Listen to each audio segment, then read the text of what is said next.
I walked in and saw my family on the couch, my wife, mom, sons, and best friend. "What's wrong?" I asked, fearing something bad. "Dad, sit down," my son said.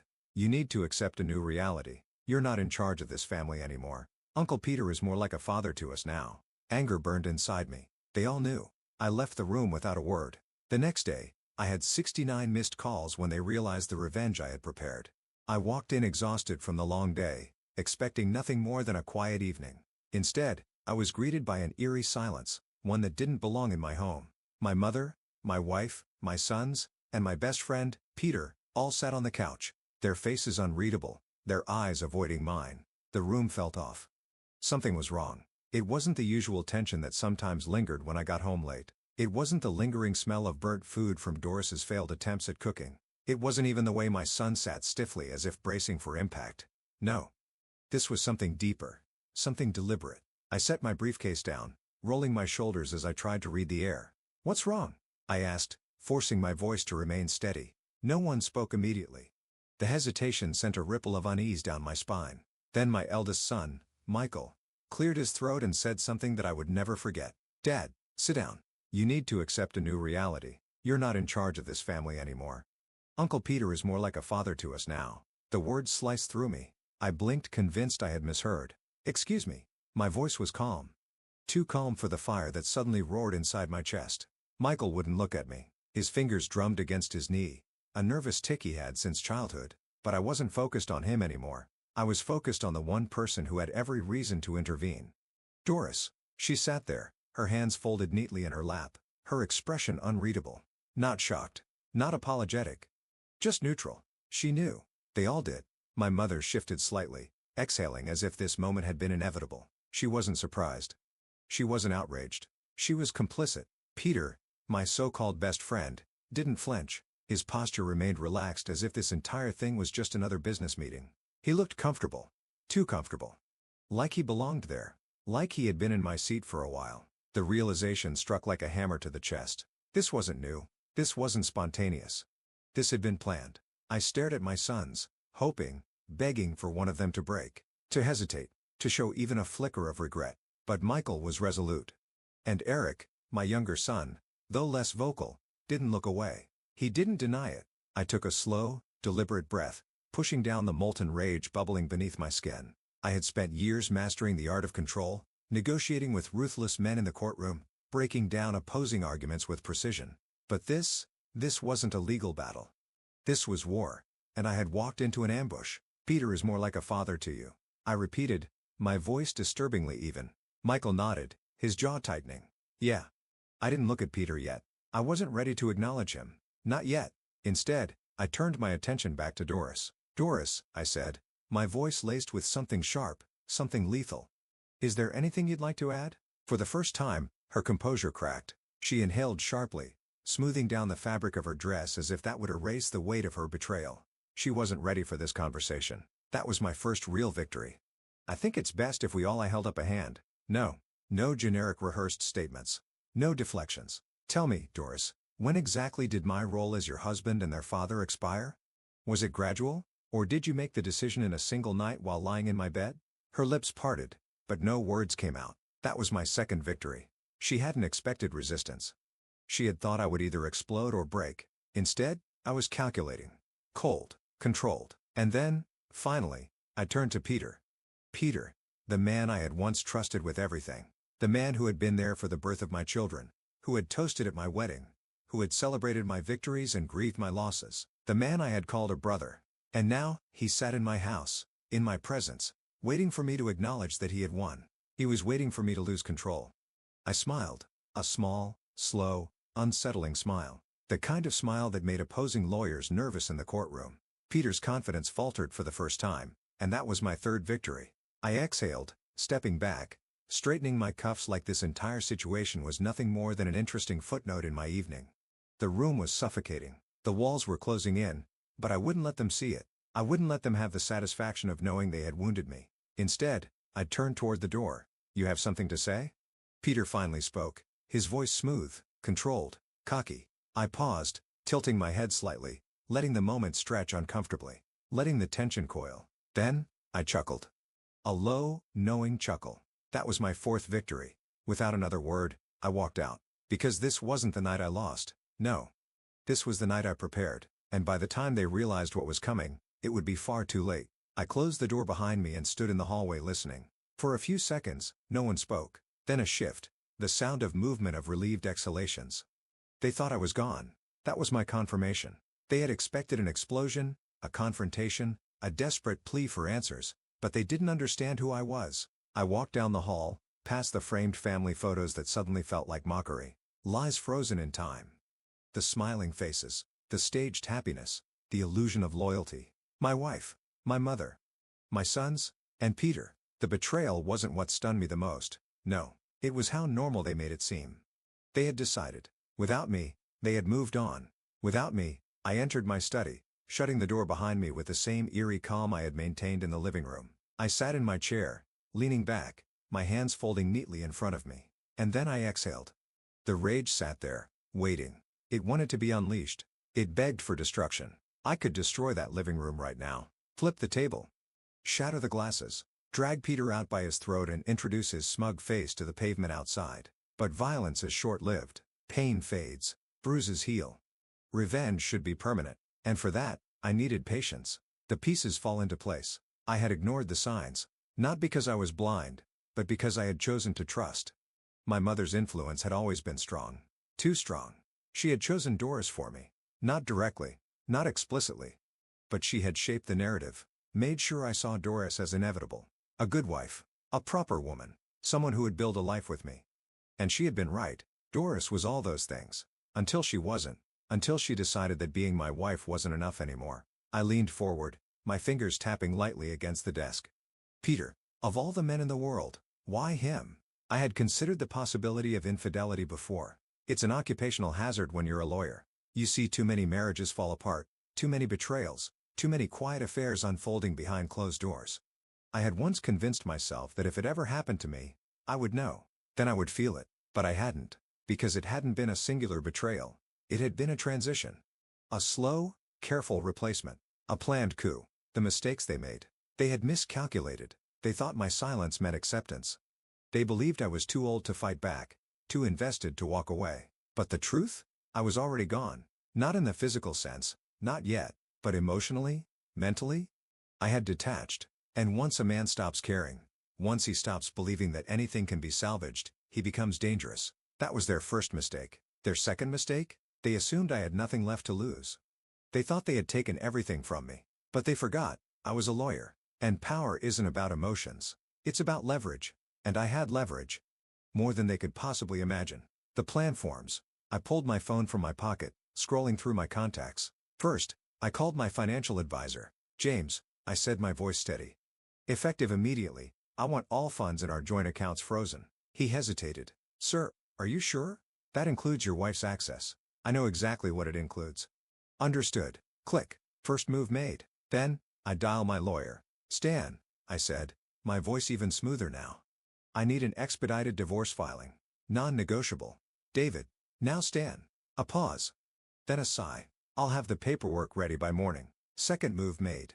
Then, finally, I called an old friend. Someone who owed me favors. Someone who specialized in ruining people. And with that, the wheels began turning. I sat back, staring at the ceiling, feeling the weight of my next steps. They thought they had won. They thought I had walked away, licking my wounds. But I wasn't running. I was preparing. And by the time they realized it, it would be too late. The next morning, the storm hit. Not with thunder, not with lightning, but with silence. It started when Doris went to make her usual online transfer. Some payment for the house. Maybe a casual splurge on one of those expensive boutique items she claimed were necessary purchases. But this time, instead of the transaction going through, the screen blinked red. Transaction declined. She frowned, refreshing the page. Still the same message. She tried again, this time on her phone, switching between accounts. Declined. Doris wasn't stupid. She knew something was wrong. That's when she grabbed her coat, slid into her Mercedes, the one I bought for her birthday, and drove to the bank, where reality finally slapped her in the face. The frozen accounts. Mrs. Landon, the bank manager said, shifting uncomfortably behind his desk. Yes, Doris snapped, already irritated. What's the issue? My account says there's a security hold. I need it removed. The manager hesitated. I'm afraid that won't be possible. Doris narrowed her eyes. And why not? He took a breath, clearly wishing he wasn't the one delivering the news. Because your husband issued a freeze on all joint accounts. His lawyer provided the necessary documents. Legally, we cannot grant you access without his authorization. Doris's breath hitched. That's ridiculous. I have access to these accounts. I have for years. Yes, ma'am, the manager said, nodding politely. And now you don't. A slow horror crept into her eyes. The truth settled in, sinking deep. I had cut her off completely. She had never thought I would do it, not after all these years.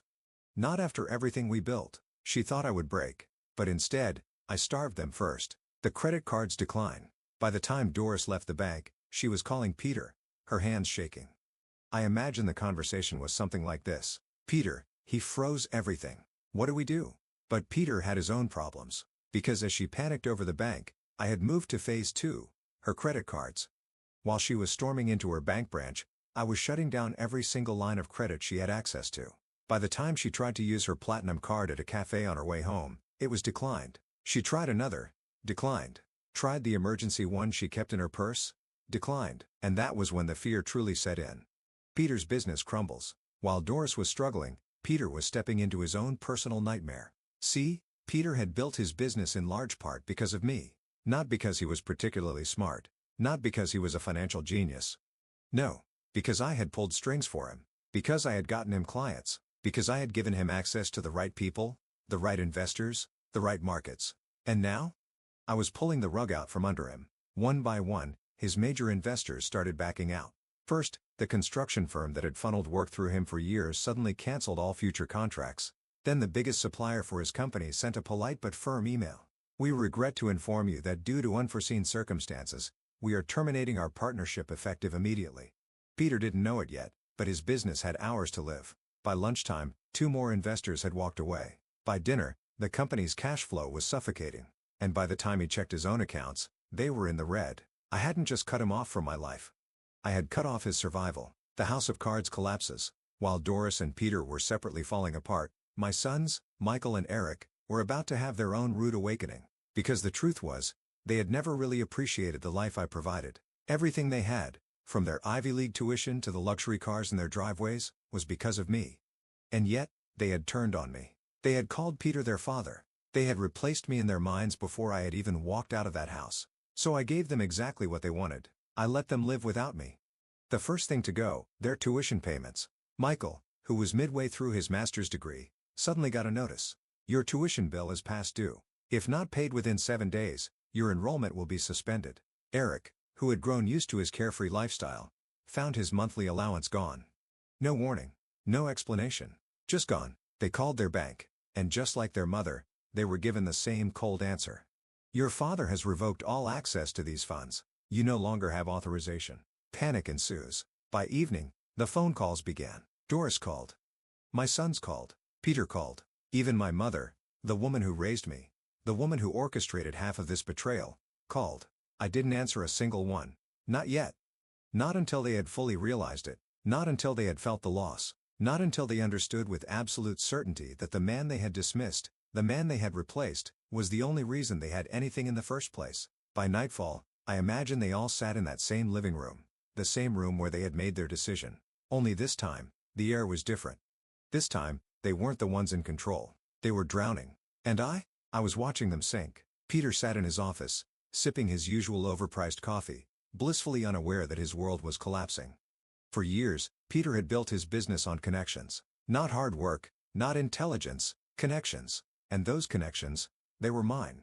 From the moment he started his so-called company, he had leaned on my influence, my clients, my investors, my reputation, and I had helped him. I had built him, because at the time, he was my best friend.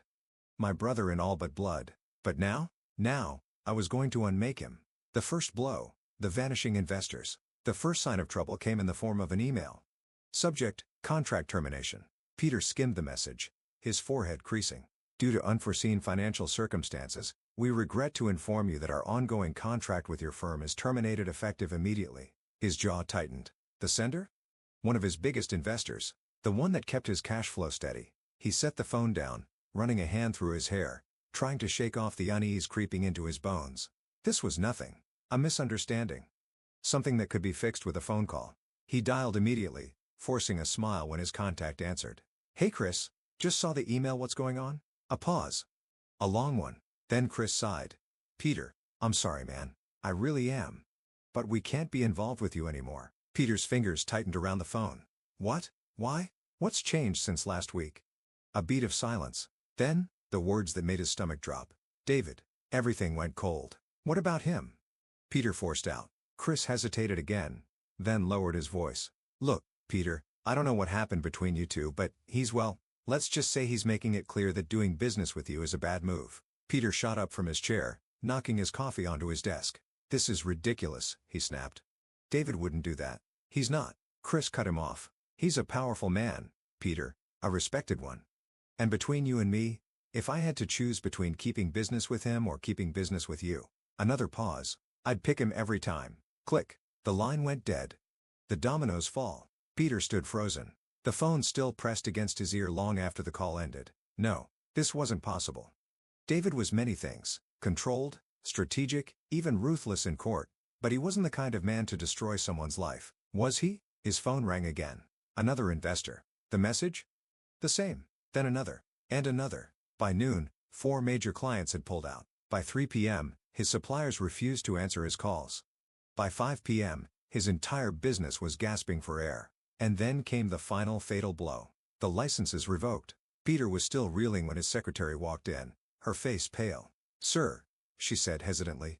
We just got a notice from the licensing board." He looked up, his stomach twisting. "What?" She swallowed hard, setting the document on his desk. Slowly, he picked it up and read the first line. "Effective immediately. The following business licenses have been revoked due to legal concerns regarding conflicts of interest and ethical violations." The rest of the words blurred. His business was dead. Officially. Legally. Irrevocably. Peter's realization. He sank back in his chair, his breathing shallow. This wasn't just bad luck. This was a precision strike. A targeted hit, and there was only one person capable of executing something like this: David. His old friend. His brother. The man he had stabbed in the back. And now, Peter was learning the hard way that David didn't just get even. He made sure you never got back up. The desperate call. By the time Peter gathered his thoughts, he had 69 missed calls. Half were from Doris. The other half, investors, employees, clients, all panicking, all trying to figure out what the hell was happening. And through it all, David hadn't answered once. Peter gritted his teeth and dialed again straight to voicemail. The same voicemail message that had played every single time he had tried to call that day. "You've reached David Landon. I'm unavailable. Leave a message." Beep. Peter exhaled sharply, gripping the phone. "David," he started, his voice strained. I don't know what you're doing, but you need to stop." Silence. He swallowed hard. "Look, I know we need to talk. Just call me back, okay? This has gone far enough." Click. Call ended. Message ignored. Peter stared at his phone, his heart pounding. For the first time in his life, he was afraid. Because David wasn't just mad. He wasn't just retaliating. He was erasing Peter from existence. And there was absolutely nothing he could do to stop it. The house was quiet that evening. Too quiet. Doris sat in the living room, gripping her phone so tightly that her knuckles turned white. The lamp beside her cast a dim, flickering glow, barely illuminating the worry etched on her face. She had called David again and again. No answer. Not a single response. Her hands trembled as she tried to call Peter next. But even before the first ring, she already knew what was coming. The same voicemail. "The number you are trying to reach is unavailable." Doris exhaled shakily, looking across the room. Michael sat stiffly on the couch, staring at his laptop. But he wasn't typing. His screen was frozen on something, a notification from his university. Eric, on the other hand, was pacing. He was never the one to sit still when things weren't going his way. And right now, nothing was going their way. Doris knew it. Her sons knew it. But no one wanted to say it out loud because that would mean admitting it. Admitting that David had done the impossible. That he had ripped their entire foundation apart. The tuition funds disappear. Michael hadn't spoken in over an hour. Not since he opened his student portal to check on his next tuition payment. Not since he saw the bright red notice at the top of the screen. Urgent tuition payment past due. Immediate payment required to remain enrolled. His stomach had dropped. That couldn't be right. His tuition was always paid in advance. He never even thought about it. But when he checked his financial records, his heart started racing. The money was gone. His father had pulled everything. Michael had always assumed, always believed that his education was something guaranteed. That it would always be there just like his father always had been. Now, he wasn't so sure about either. He thought back to what they had told him just last night. Uncle Peter is more like a father to us now. His stomach twisted. He had chosen wrong. Eric's lifestyle crumbles. Eric was the first one to break the silence. "Mom," he snapped, running a hand through his hair, "I just tried to buy gas, and my card was declined." Again, Doris barely reacted. She just kept staring at her phone, her mind elsewhere. He scoffed, pacing. "I called the bank. Guess what? My account has been drained." He spun around looking at his mother and brother. "Is anyone gonna say it? Dad is cutting us off." Michael clenched his jaw but still said nothing. Doris, however, finally let out a slow breath. "Yes," she admitted, "he is." Eric let out a bitter laugh, throwing his hands up. "Well, that's just great. I mean, really, what did you think was gonna happen? You let Uncle Peter walk all over him, and now we're all screwed." Doris snapped her head toward him. "I didn't let Peter do anything," she hissed. "Your father." She stopped herself, exhaling sharply. "Your father is just retaliating. That's all." Eric scoffed again. "Retaliating? Mom, wake up. Dad is burning everything down." And for the first time that day, Doris believed it. The phone call that changed everything. When the house phone rang, the entire room went still. Doris snatched it up so fast that she nearly dropped it. "David," she breathed. But the voice on the other end wasn't David's. It was her mother, and her tone was sharp. Cold. "Doris," Margaret said, "are you sitting down?" Doris frowned, gripping the phone tighter. "What's wrong?" Margaret exhaled, as if preparing for something heavy. Then she said the words that made Doris's vision blur. "Your father's retirement fund is gone." Doris's mouth went dry. "What?" she whispered. Margaret continued, her voice steady. "I checked this morning. The accounts, the ones David managed for us, they're empty. Every last cent. We're broke, Doris." Doris couldn't breathe. "But that's not possible. David wouldn't." "Oh, wouldn't he?" Margaret's voice sharpened. "Because I think he would. And I think he just did." Doris's mind reeled. Her father, her mother, they had relied on David.